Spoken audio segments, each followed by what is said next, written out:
Welcome, everybody, to the Manage Mold podcast. I am totally excited today to have another person that we got to meet in our path, going through everything we went through, coming back out into doing the things that we learned in real time in our business, and then helping with some inspection pieces. And this was actually early on when we had the Instascope, so there was still some learning curve there. But we got to meet a couple, and they were dealing with some things in their home and health issues with their children. And I am going to let Laura go from here and really tell us her story. I want her to share freely what she wants to share. She's been such an encouragement actually to our family and our business, because she and her husband both they've been through the ups and downs like so many of us.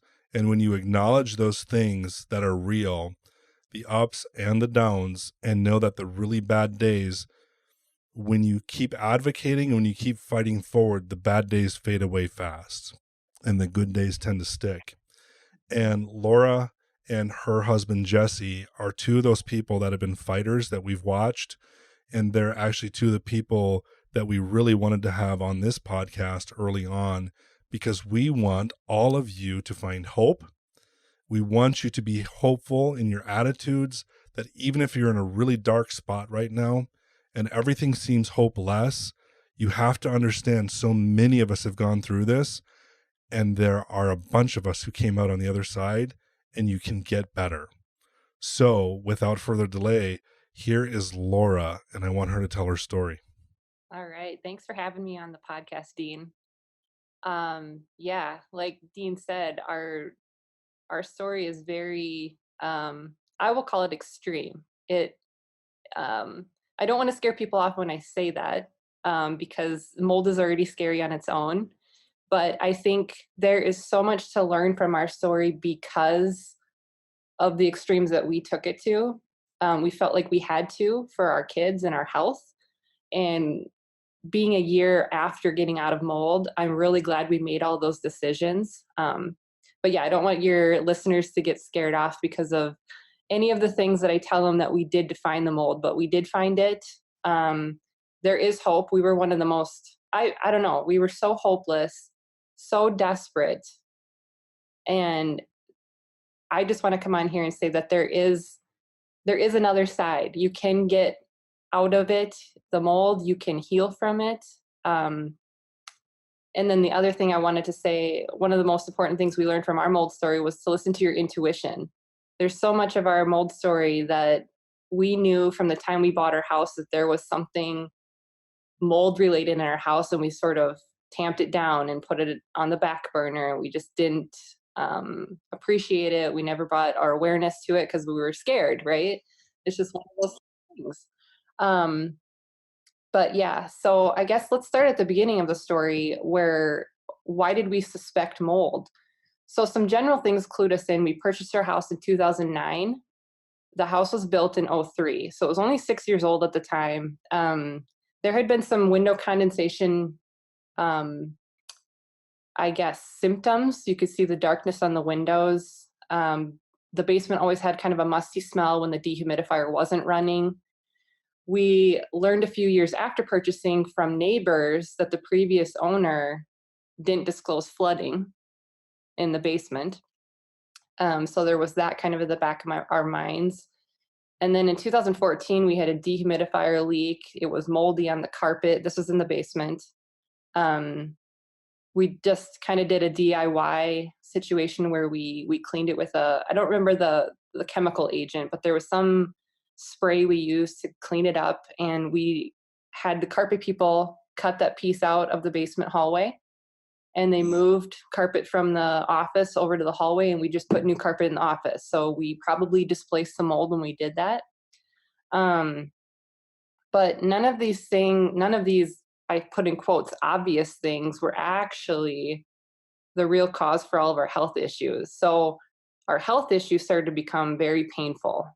We have 3 kids, 3 girls, and our middle daughter had viral induced asthma. It was putting her in the ER since she was 3. So every winter it was like anytime she caught a cold, we were basically taking her to the ER. We were terrified every time she got a cough, if it was going to turn into another one of those situations where you're going to the ER, you're calling 911. That was really a very trying time for us. And then, so that was when she was 3. And then the thing that put us over the edge to finally say we need a mold inspection done was our youngest daughter, um, who was only 18 months at the time. This was just in 2018. Um, she had persistent, painful, itchy eczema on her legs. It would not, nothing we did helped her. We tried the strict GAPS diet, and that can take a very long time to kind of heal. Eczema is one of those last things that heals, which is a good, but nothing I was doing was making any sort of dent, which surprised me. I was really waiting for something to happen after like 60 days, even, right? That's a long time to wait. We made natural homemade lotions and potions. And the one thing that was the kicker was I spent 10 grand on a detox program that did nothing.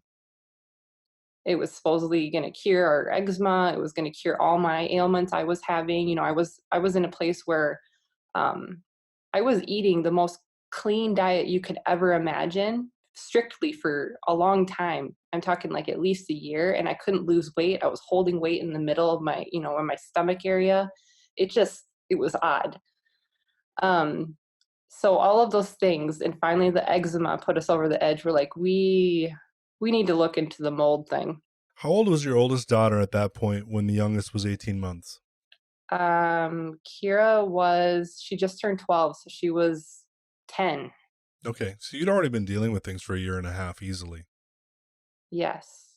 By the time I called you, it had been, yeah, easily almost a year of this eczema that just started to show up, right? And it wasn't, nothing was helping. I was taking everything out of her diet.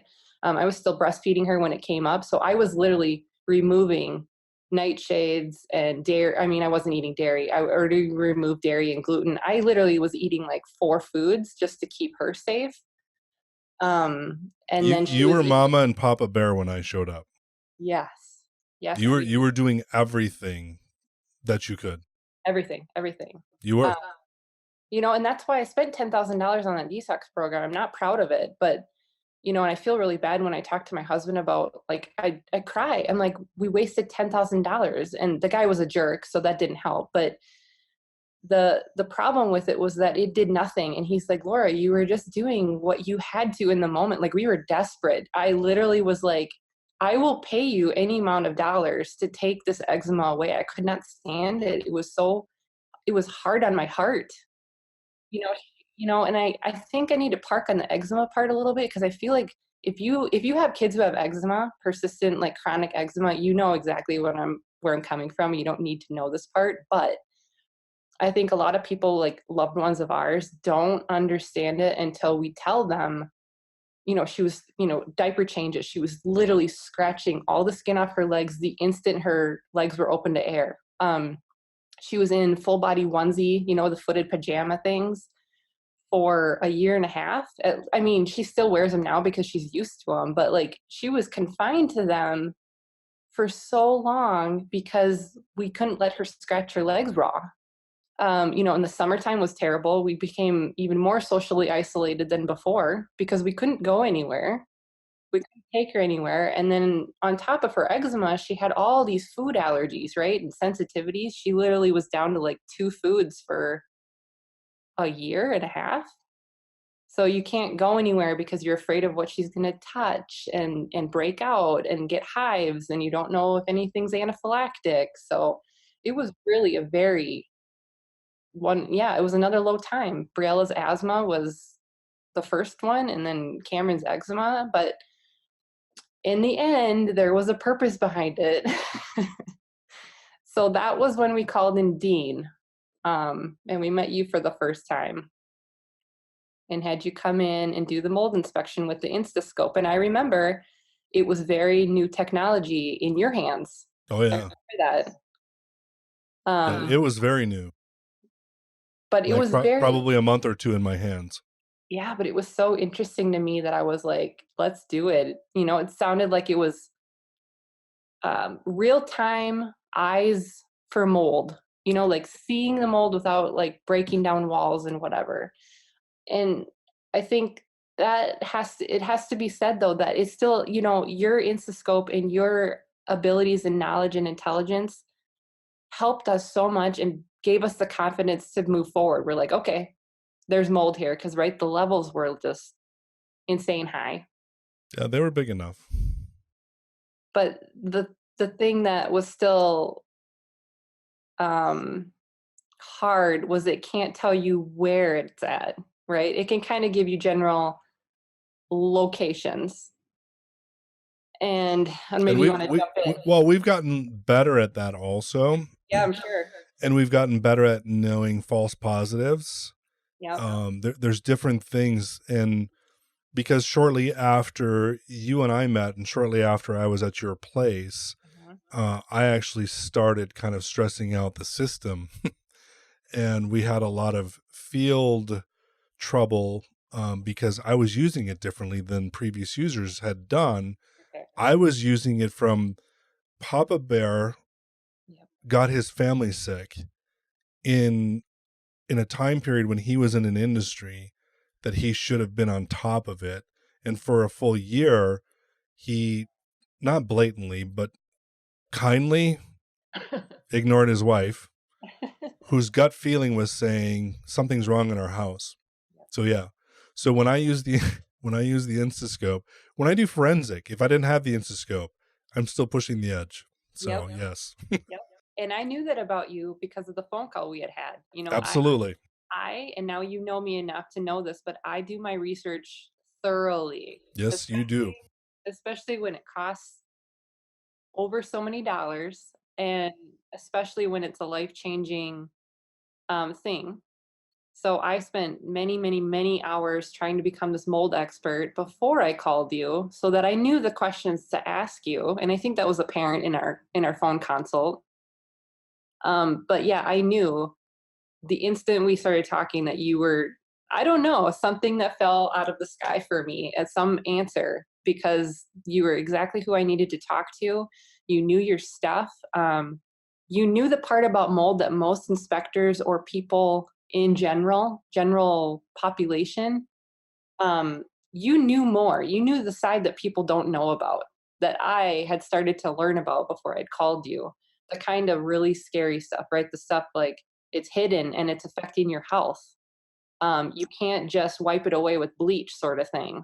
Right. The stuff that made me only be able to be awake for 3 or 4 hours a day for some periods of days. Yeah. Yeah. Yeah, exactly. Yeah. So let's jump into, I guess, how we found the mold.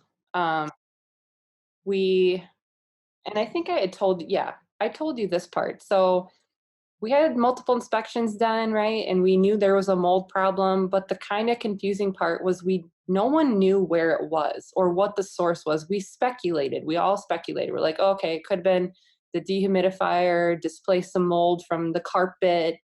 And a lot of it had been hanging around you found high levels in our daughter's bedroom. They were sleeping in the basement, the two, our older and our middle. And then we thought basement, common basement humidity with carpet and pads sitting right on concrete.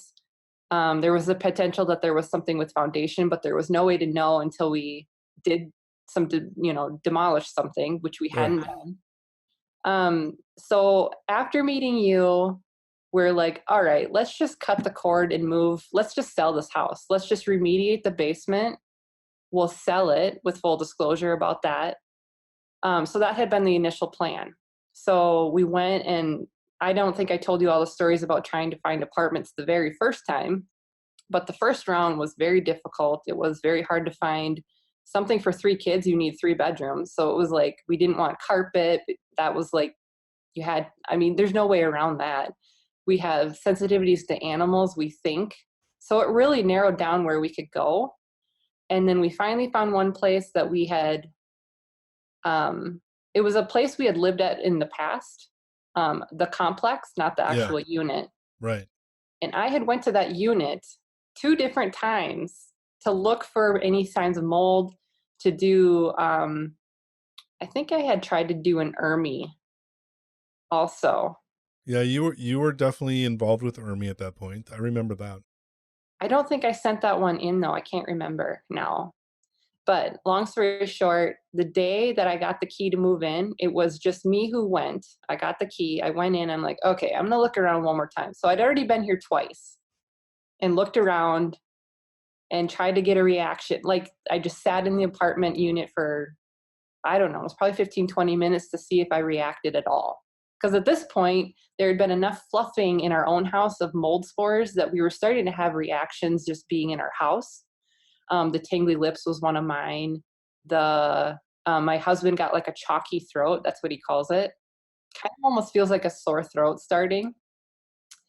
So I went in one time and did that. He went in one time, and then I went in the day to move in.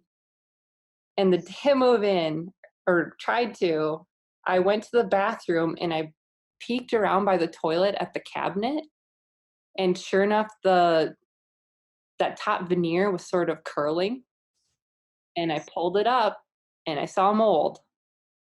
It's right by the toilet. So I'm like, "Oh my gosh." So the toilet's leaked at how many times, or maybe just one time, and it went up the cabinet. And then I made him go in and look, and he pulled it up further. And so we got out of the lease that we just signed, and we're like, "Okay, I guess we're not selling our house." And I should say too that we had found a mold remediation company to take care of the basement, right? And I called him back and I was like, "Okay, we're not moving out anymore. We're staying in the house because we don't have anywhere to live now. But I need you to do a full remediation of the entire house." He's like, "Okay, we can do that." And when he had come in to give me the quote, he was the one who had seen there was an OSB piece. So in our basement, we have a tub or bathroom, right, with a tub and a surround. And from the utility room, you could see behind the tub surround, and there was a piece of OSB. I don't know what it was there for, and I don't think anyone really knew. I can't remember now, but there was a little darkness on the bottom. And the first time he came in, he's like, "Oh, there's darkness down there," as in like moisture, water damage. He couldn't figure out really why. And we're like, "I don't know, maybe it was the flooding, right? That no one disclosed before." And so because we were staying, I was like, "You can't just spray that anymore." I'm like, "I need you to take the whole tub out, the whole surround out, because we're staying in this house. We have to move back in." So that I got to come back to that one because that's actually not the first thing we found when we moved out for remediation to start. We had foyer tile floor pulled up and the bathroom upstairs tile floor pulled up because it had a bad subfloor and was cracking. We're like, "Okay, we're doing all this other stuff. Let's take care of that flooring that we've talked about for 9 years." So the floor removal people come in and they take these tile floors out. And Jesse and his dad go into our house to take care of all the rest of the stuff to clean out for remediation to happen. And they go in there and it's black mold all over the floor in the main level bathroom. And Jesse's like, he's like, "When I first saw it, he's like, I thought someone threw dirt on the floor." He's like, "I was so confused." He's like, "It looked like dirt." And I'm guessing that was probably a stacky or something, stacky Sure. bacteria. And you and I talked about it, and we tried to figure out what it came from. And our conversation about it is what we ended up telling the insurance adjuster, who, for some magical reason, never had someone come in and verify that there was a toilet leak. But you and I were talking about maybe there was a slow toilet leak over time inside I don't know what you call it, the base of the toilet, where it was like every time you flush, it was basically a little bit of water leaking out over the side and going into the subfloor. So that was mold source number one, the huge one, that we'd been living on this black mold in our main floor bathroom for who knows how long. And then the second main source was because I made our remediation team pull out that tub surround. They had to destroy the whole bathroom to get it out, right? You have to tear walls apart and destroy everything to get it out. They found that the kitchen sink drained into that wall, right in the pipe. And that pipe was clogged with what I can only imagine is buildup of fat and grease over the years. And then on top of that, it would have been fine because any normal pipe then just it overflows into your sink and you're like, oh, there's a problem. We have to get this jetted or whatever. Well, there was a faulty joint. And so water was just leaking through that joint every time. I mean, you use the sink all the time. So it was just leaking into the wall. The guy guessed for probably 5 years or more. So now we had this massive mold source that was hidden behind walls. The only thing that was seen was this tiny little darkness on the OSB behind the tub surround that you had to see if you leaned over the washing Right. machine with a flashlight to see. That was the Totally, totally hidden away from a normal day. exactly. So there's this second huge hidden source of mold. I just couldn't believe it when I got that phone call. And at the time, it was on like day 4 of remediation.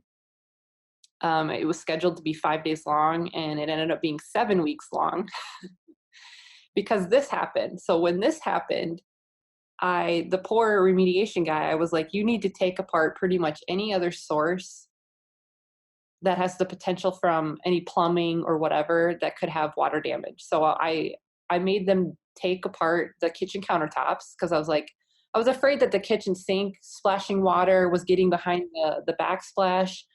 That ended up not being moldy. There was nothing moldy behind the dishwasher. There was nothing moldy under the refrigerator.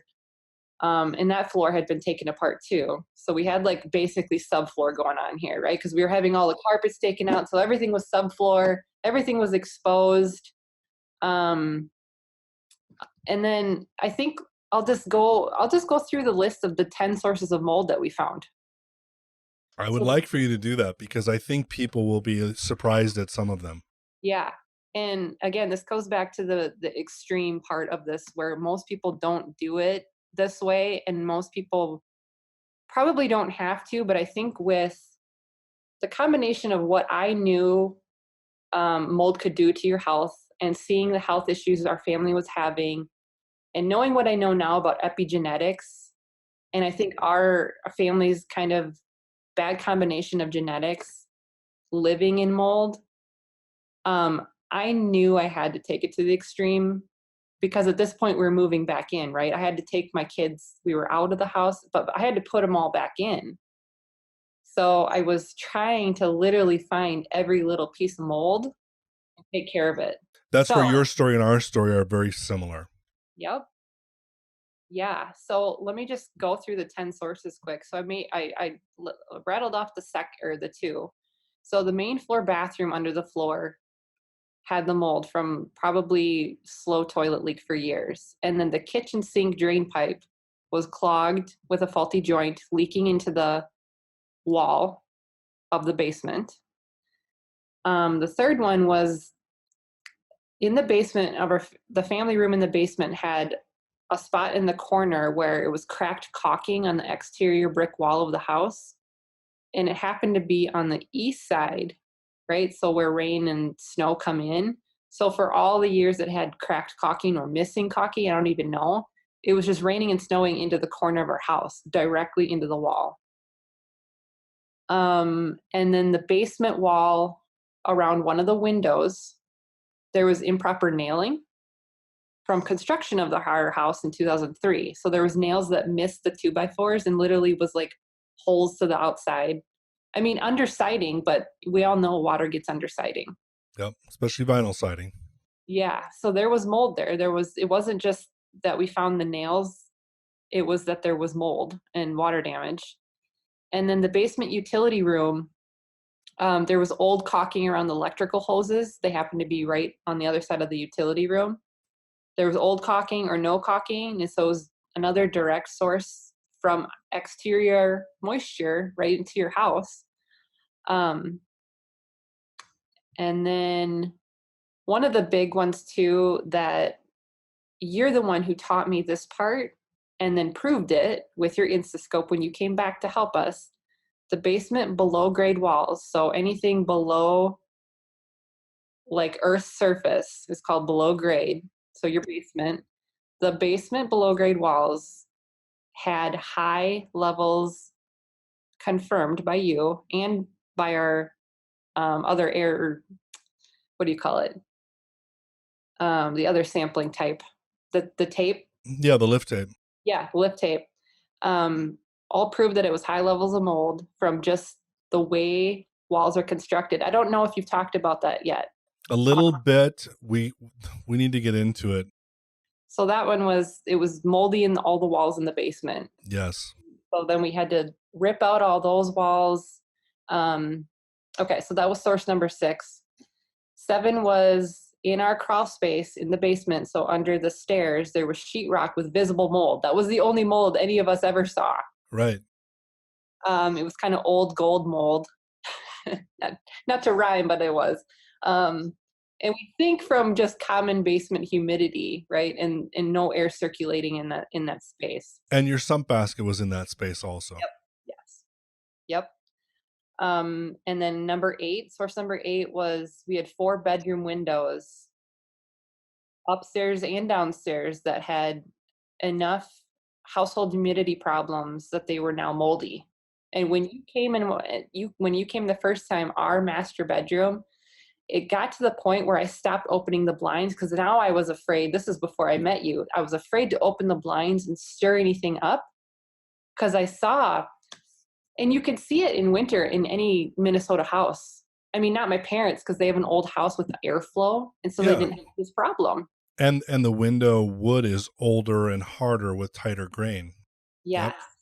So now you have these tightly built homes with Tyvek, and it's just keeping everything in. And the winter cold air hitting the warm air on your inside, it's just creating moisture, and then it just drips on your window. And so we had that, and it was to the point where it was visibly moldy. So we had those replaced. And then source number 9, there was one attic roof rafter that had some damage from an improperly sealed microwave duct.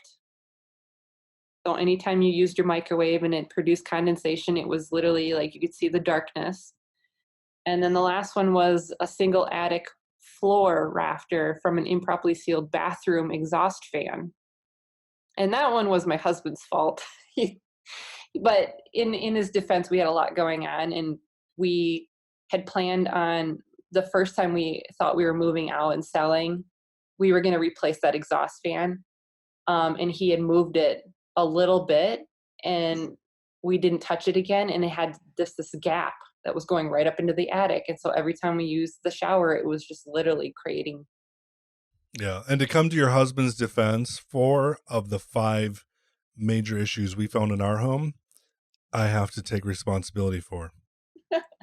A couple of them before I was even in the industry, but nonetheless, I caused it.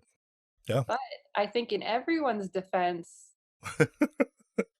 I mean, this is the part where I feel like people just get scared instantly when they hear, oh my gosh, like, how did you even sell your house? You know, like that sort of thing. But right.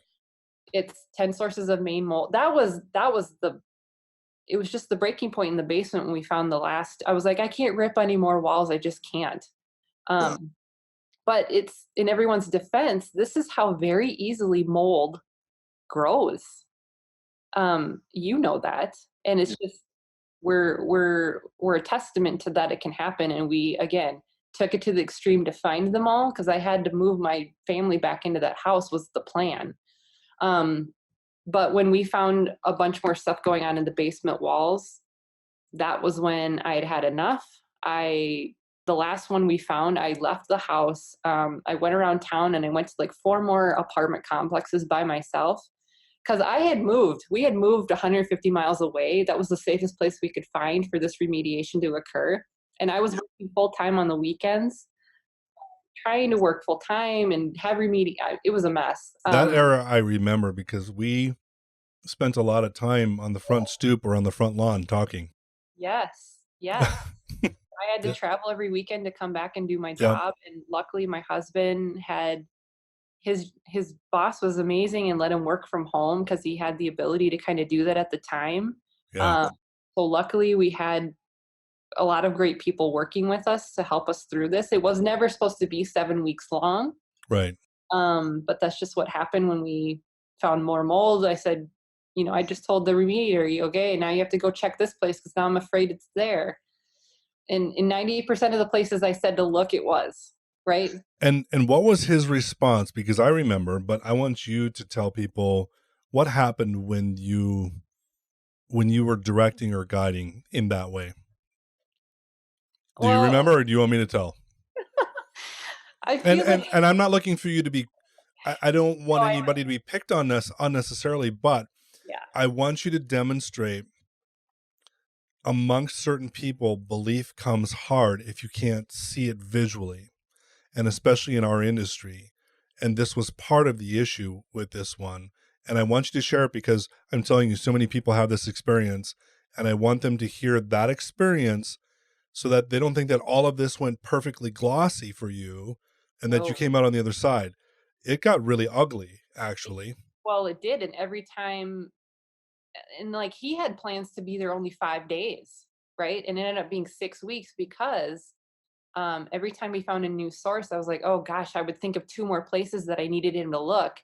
And then throughout that, they kinda weren't listening to all my instructions either because the main guy was sort of the middleman telling people what to do, and they'd cut the wall 2 feet up from the floor, 2 feet up, and they took that all out, but you should have just went to They only the had a foot and a half more to go exactly, you on should have some just of went these. so then they Yep. had to go to the ledge and do more, but yeah, every time I said that, it was very oh gosh, I had to have my husband come in because I couldn't hold back. I was just so I mean, I'm upset, with the whole situation that we're going through this and you just keep finding mold. I wasn't necessarily mad that it was their fault, right? I Yeah, mean, right. some of the parts were, but I just had a hard time keeping it in just all my emotions. So I had to have my husband come in and take care of some of that. But, you know, I don't know the instance you're talking about, but I remember one where he failed the second post clearance testing. And he said, I never would have failed that if Dean hadn't gone in the wall and tested. Exactly. And I'm like, exactly. He's never Exactly. failed. He'd failed a couple in the past. I'd asked him that before we hired him. He'd failed maybe a handful of post clearance tests, but then took care of it. He definitely has never had a client like me who I don't know. I don't want to say I made him fail. I just took it to the level of like, I need you to prove that this is clean. And it wasn't. Well, you were an advocate, Hmm. and you were not a lazy advocate. You were very diligent in your advocacy for yourself and your family, and it catches people off guard. And the thing that also catches, and it's going to catch more people off guard, is the traditional way of doing PRV, post remediation verification, with air sampling, traditional air sampling, which I've done testing in our own building, is I can set up 2 air sampling cartridges in the same spot as my Instascope wand. I can run 10-minute sample on all 3, Hmm. and I will have numbers like 7 or 9 or 11 as the spore counts in an aerosol trap. On the Instascope, the number is 916.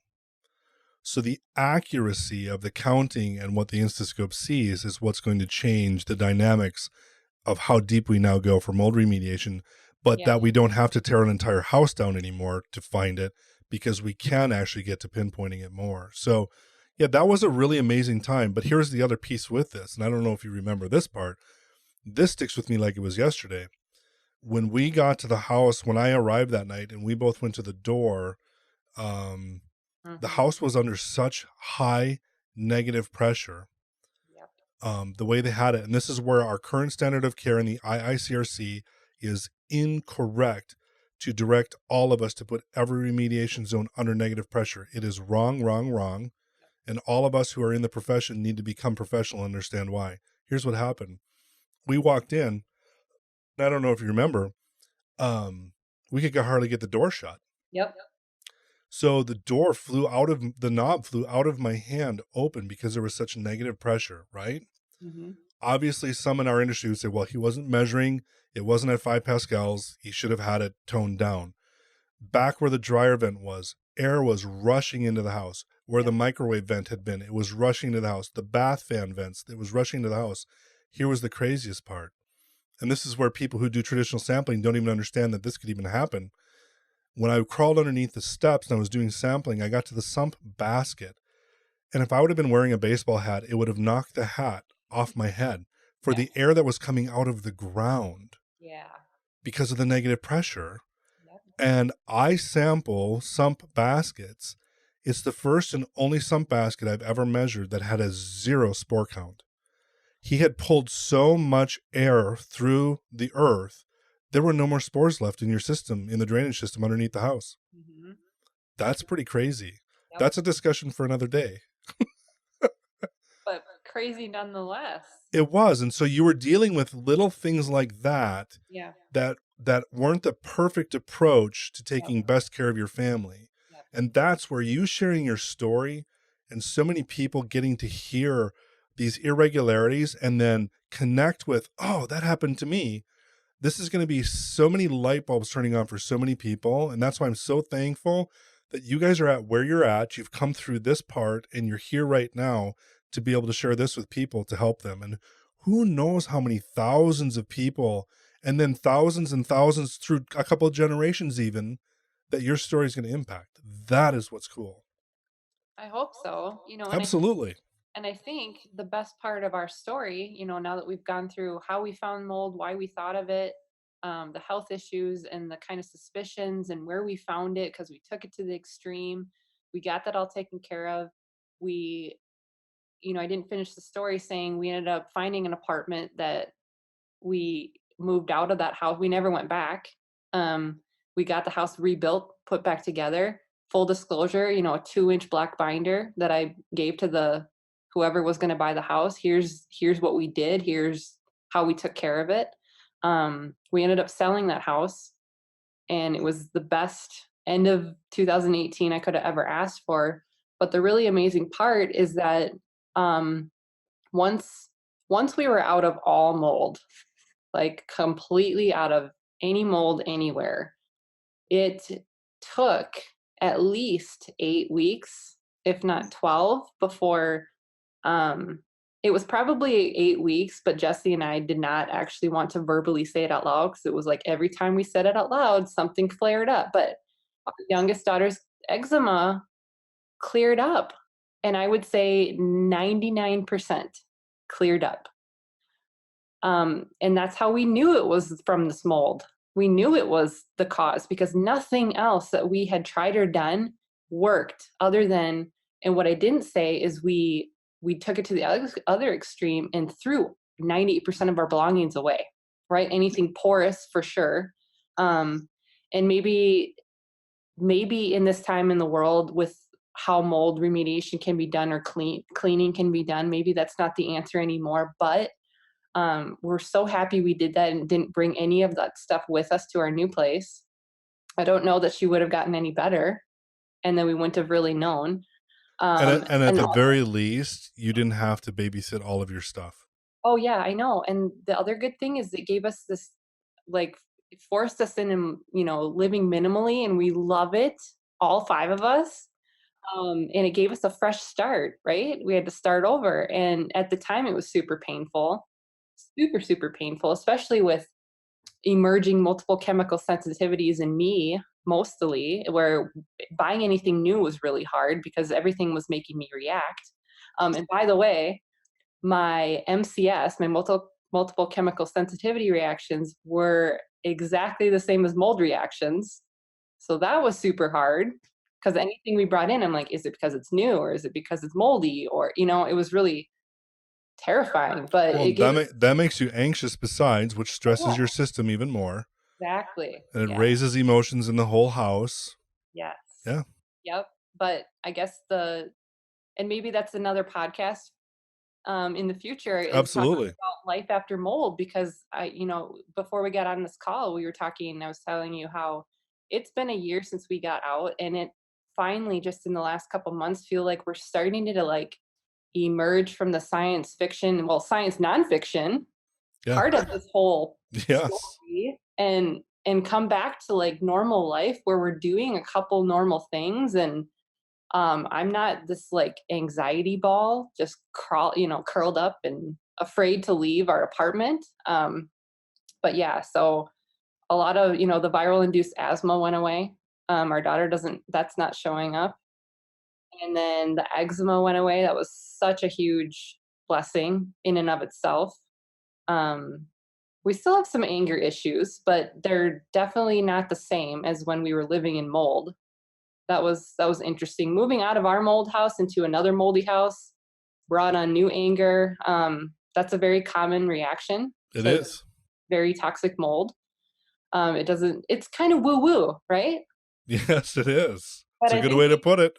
I think people listening to this podcast are gonna, I think, relate. Like, you're not crazy. It's all of those things are legitimate things, and It I is. have. It is hard on relationships. Oh yeah, oh yeah. And luckily, my husband is an amazing person, human being, and Yeah, he, both of you are, and so are your kids, yeah. Oh right? my gosh, my kids, yeah, Yeah. Yeah, they're resilient. You all were resilient and you pulled your way through it. That's what's so encouraging to me. yeah. And we're one. I feel like that was just such a hopeless time, that whole project, that I hope we can be a beacon of light for other people, that we took it to the extreme to figure it all out. But I'm also the kind of person that needs to know all of the things too. Yes. Yes. Makes me feel better. And then our youngest, she gets out and her eczema clears away. And then we know that it was definitely a contributing factor, the mold, the hidden mold, I should say. It was the hidden mold that was the problem. And then all the rest of the mold didn't help. But yeah, it was a really painful, terrifying, hard thing to go through, but we did it. And thank you to Dean for showing up as many times as you did to help me through that, and all the phone calls. And my gosh, I must have sounded like a crazy person to you, even though you knew where I was coming from. It was, If I didn't know what I knew, yes, yeah. you would sound like a crazy person to me. The amazing thing is, once you can recognize it, I Mhm. knew that there was something in your family that was definitely worth investing, because I knew that we could have a really positive outcome the way you were aiming. The investment returns. There's a huge return on that investment, because I know that we get to success at the end of it. Because Yes. it's hard being in a certain position, and I imagine medical practitioners, dentists, you name it, anyone who takes care of people, when people fail to listen or they can't implement and go through, it actually taxes in a sense, the caregiver. And so I've been part of social media groups, and the sky is always falling, and you try and lift people up, and you try and give them a helping hand, you try and give them the advice that they need, that will help them, and then they refuse to do it, and you're just kind of helpless. So you guys are a classic case study for, if you can muster the strength, and if you can advocate for yourself, and if you can choose to be the hero of your story, but look for those people to guide you, Yep. you can have a really good outcome. Yep. Yeah. And oh my gosh, all the life lessons we've learned through all Oh this. yeah. I never would want to go through that again. I don't, that is not what I'm saying. But Agreed. the things that we learned, I mean, just along the way, yeah, we're still healing. We have a long ways to go, but yeah, it's amazing the things that we've learned and our kids have learned. Yeah, like you said, they're really resilient. My husband is amazing and carried us through. He was kind of the glue throughout this. I mean, he had his moments too, but yeah, it was a very crazy time of our life. Yeah, it was. It was. So Well, yeah, you have such an amazing story, and obviously, like you've already indicated, I think we've barely scraped the surface, obviously, because there's so many other things that we can talk about, and I've mentioned this before, and I've had the list in front of me, but just the list in front of me of things that we have questions or topics to discuss I think we have a list of 162 items, and each of those items could take days to go through. And so obviously there's more things that I know that you're going to learn on your journey, because again, you're a lifelong learner. Jesse's a lifelong learner.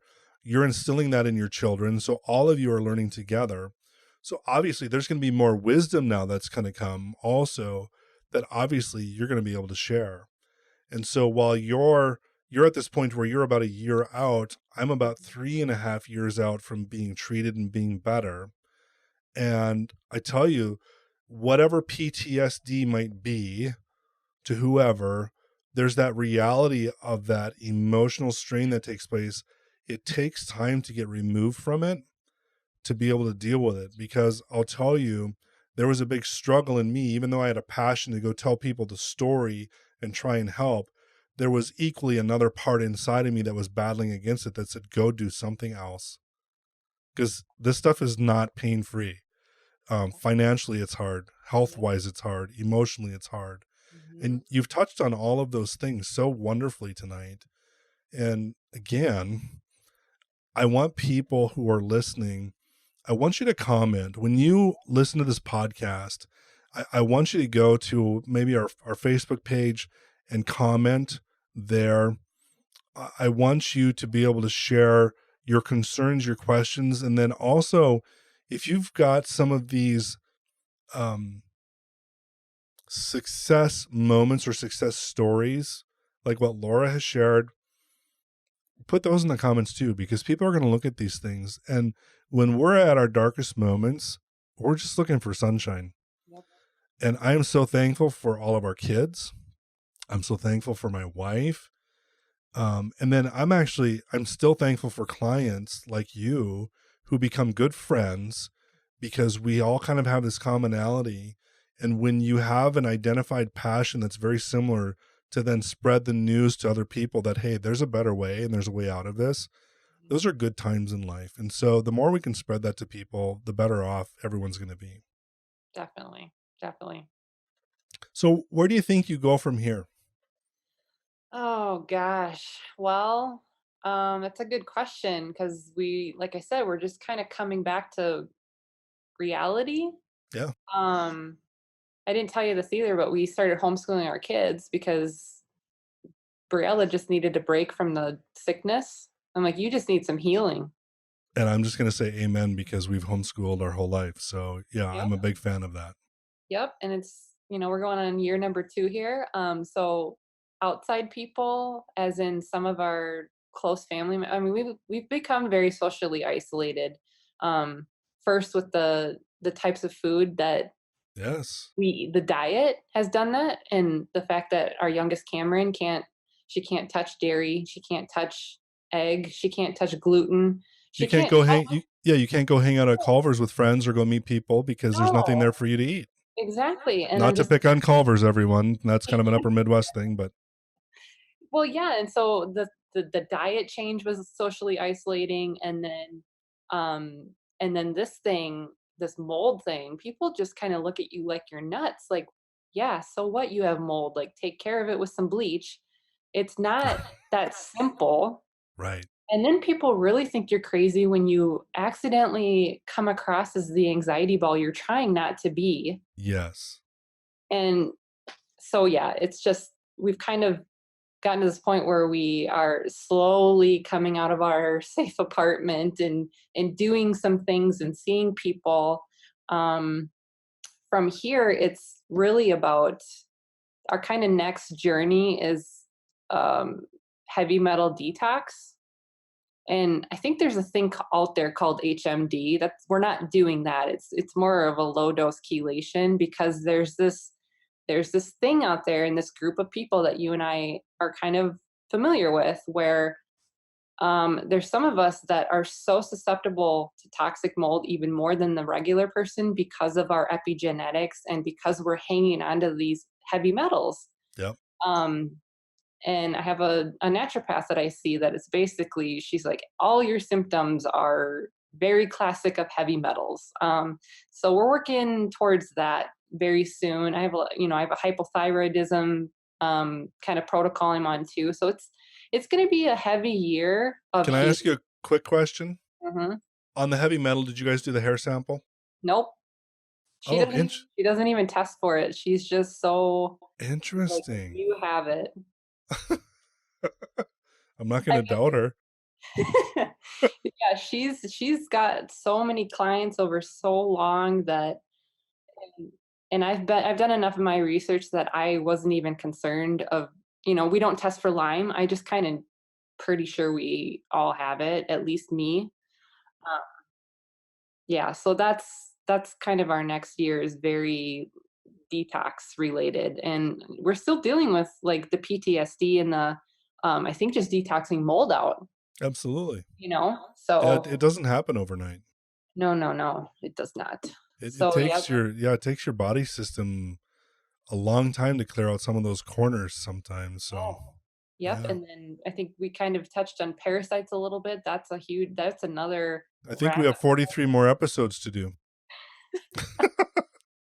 I it's think in some of them we better have a naturopath with us who yeah, can explain that, and I don't know, maybe we'll even get a functional medicine doctor who is caught up to all of this. So more and more they're coming on board, but yep, they've got a long way to go, and that's hard to tell a functional medicine doctor because they've had a lot more schooling than I have. yep, They know a lot more about anatomy than I do, but through my experience and through kind of experience with clients, I know that some of us know more than they do about where we need to be. yeah, Yeah. So I mean, there's a whole bunch more. Obviously, you've done so much research, and you've been such a good mama bear in your family to learn what you've learned, and Jesse to go along, on this whole journey at the same time, and you guys traveling together, even through the toughest moments. Um, that's really key because you have so much that you're going to share with other people the rest of your life about this. yeah, And so that's a really cool place to be. So, yeah, I think we give time its due and we figure out maybe what the next best thing at some point. I think you should come back and I think we should talk more. And before the phone call, people missed this, but we kind of had an impromptu. My wife Lorna was here in the office and we kind of had just a little roundtable discussion that was fun because Lorna and Laura had not yet met face to face. mhm, And I could tell that I could have just as well hit record and I could have walked out of the room and y'all would have been super blessed by what they would have what they would have talked about. So I still believe if we can convince Lorna that the two of you should probably get on and probably share, and I think that would be huge for people. that would be fun. That would Yeah. be super fun. Yeah. Well, what do you have? What else would you want to share as last words or encouragement for people? Oh, I think the biggest thing is that mold really does affect your health. I mean, I think a lot of people don't think it can, but I think your listeners are probably already to the understanding that it does. But I guess the takeaway from our story is a lot of it's hidden. And you touched on that in your other episodes that it's the hidden stuff that's really troublesome because you can't see it. And Right. when what people can't see, they don't believe, Right. right? Right. And I think the second biggest thing is though, listen to your intuition. And I was telling you before we got on that our family has learned to do that so well over the last 2 years, just because of the ways we didn't listen to our gut and then we eventually had to because it was the right answer. You Yeah. got to listen to your intuition and follow it. Yes. So to remind people, and I'll go over and over and over again with this is if you took all my tools away and all I had was my experience and my ability to ask questions, and this is what took place with Laura and Jesse and I, because at that time, shortly before that, 2 months before that, I didn't have the Instascope tool that gives me this extra data set. So I relied on people's testimony about what was going on in their house. And it was very common to spend an hour and a half to 2 hours just sitting and talking about the house. Mm-hmm. And the amazing thing is, people will avoid areas of their house. I'll have moms who will take me through every room in the house. They'll go in the room first, they'll turn the lights on, and then we get to a room in the basement and they kind of either reach around the corner or they kind of like push the door open and then they like make me go in and turn the light on. Well, that's an interview question, and that person is their gut, their body is saying there's something wrong in that room. Yep. You're right. Maybe So that's why I didn't clean that bathroom as often. there is truth in that too. Yes. Yes. True. Yep, it's true. So The intuition is a big thing. You just gotta it learn is. to listen to it and go with Yeah. it. It's always right. Yeah. Well, that is way cool. I am so glad you came and you shared your story. Because there's a bunch of little pieces, of course, that you filled in the blanks for me since we last saw each other. Mhm. And I love hearing the success. I love hearing the hope in your voice. And for those people who don't understand, most of these were actually video recording too. So Laura and I can actually see each other on a Zoom format while we're audio recording. It's just easier to do an interview that way. And there's just such brightness and such hope and such bounce, in a sense, in everything that she's saying and everything that she's doing compared to kind of the terror, the frustration, the anxiety, and everything that went with the period that they went through, just like we did. And I so empathized with them when I showed up on the driveway the first time, because I could see it and I could feel it. Yep. And it felt just like home. And we weren't that far removed from it. So it's been an amazing journey to have these little gaps, but to have been connected in this way. And I think we talked about it even at that point. Even at that point, I think you saw the hope that was coming or that could come, because even at that point, when we last saw each other, you had kind of made a statement that you wanted to be a difference maker going forward for people. And obviously you're following through on that. And you followed through to have the ability to do that. So I really appreciate everything you've done, and that you're here and sharing with everybody. Oh, I'm so happy that you asked me to come on and share our story because I knew it was a big one, right? Yeah. It's just how can it not be? But Right. even more than that, I'm so thankful for you, Dean, for all the help that you gave us and just the hope and the confidence you gave us to move forward with all of this was really just we wouldn't have been able to do any of it without Dean. That's for sure. Providence has its way, right? That's right. All right. Well, let's close this down for now. So, everyone who's listening, I hope you enjoyed this one. I actually didn't want to break this into two separate segments. I really wanted this to flow as one contiguous piece, because I kind of knew where her heart was and where she wanted to go with this. And so I know this took a little extra time. Maybe some people had to take a break, go into work, and then do their commute home. And I hope you're okay with that, because this to me was so powerful for so many people to be able to just sit and just be and just listen to her story. And so really, I would love to hear your comments. I want to know if this impacted you in a positive way, if these are things that are helping you. And then if these are, absolutely tell your friends and relatives, get them connected to the podcast, maybe play a segment for them. And there's going to be other opportunities you're going to have to interact with us as we build out things in the background to get more educational pieces out to everyone that you can have your hands on, that are really dependable. They're middle of the road. They're common sense oriented, and will give you hope and a confidence that you can conquer and that you can come ahead of all of this stuff. So we're here to help and guide. Laura was awesome because she has the same heart. So does Jesse, her husband. And so I really am thankful that all of you came to listen to the podcast, and so thankful that you invest the time. Now go out and invest in others and give others hope too. And we'll see you next podcast. Thank you.